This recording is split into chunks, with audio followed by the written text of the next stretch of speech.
Bonjour les amis, je suis de retour, heureux de vous voir et de vous préparer la suite de Searle comme vous voyez sur l'écran.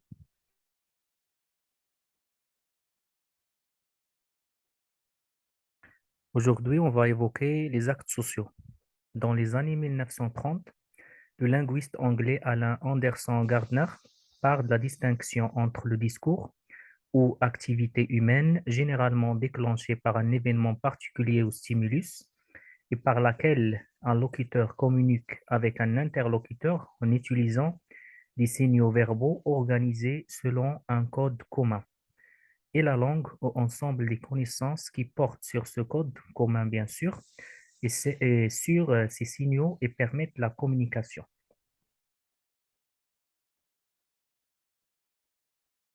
L'unité de discours est la phrase, divisée en sujet et prédicat. Sujet, c'est la chose dont on parle, et prédicat, ce que l'on dit. Jean est venu. Ça, c'est l'exemple. L'unité de la langue est le mot. La fonction première du langage humain n'est pas de réfléchir la pensée ou la réalité, mais d'agir sur le comportement de l'interlocuteur. Sur la base de cette description, Gardner distingue quatre types de phrases. Comme vous savez, chaque chercheur, chaque linguiste, pardon, intervient, propose, traite de sa manière ce domaine ou cette science de la pragmatique. Euh, on va voir maintenant les types de phrases, les quatre types de phrases. La déclaration, c'est-à-dire la phrase déclarative, l'assertion, affirmation ou dénégation, vise à dire quelque chose. Je pensais que tu dînais à la maison ce soir. La question, c'est une phrase où on pose la question. Nous pouvons dire phrase interrogative. Il appelle la corroboration. Une réponse en oui ou non, vu la spécification. Pierre a-t-il téléphoné? La requête la demande. Le locuteur exprime son désir d'une action qui ne dépend pas, ou pas uniquement, de sa volonté, un ordre, une supplication, prière, conseil, etc. Chut, tais-toi, ferme la porte s'il te plaît, c'est une demande. Et il reste maintenant la quatrième phrase, c'est-à-dire quatre types de phrases, et on a maintenant la quatrième. C'est l'exclamation, la phrase exclamative.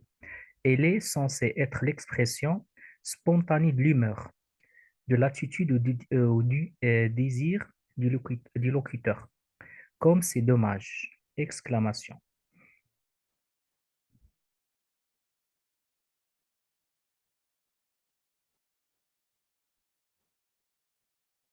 Le philosophe de langage Jean-Roger Searle est professeur à l'Université de Californie.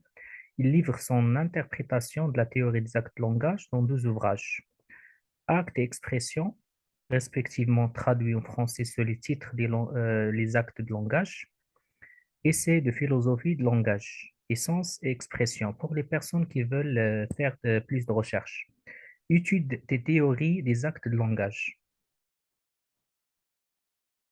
N'oubliez pas, s'il vous plaît, de laisser vos commentaires, vos retours, vos explications, interprétations, analyses et questions. Merci à tout public, locuteurs, chers étudiants, élèves et professeurs.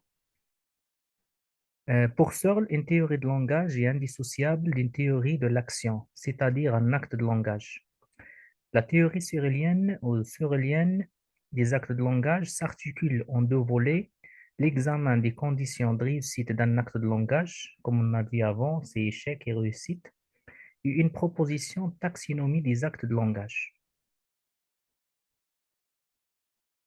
Bah, prochainement, chers amis, chers publics, chers chercheurs, on va évoquer le principe d'exprimabilité. Merci à vous et à la prochaine.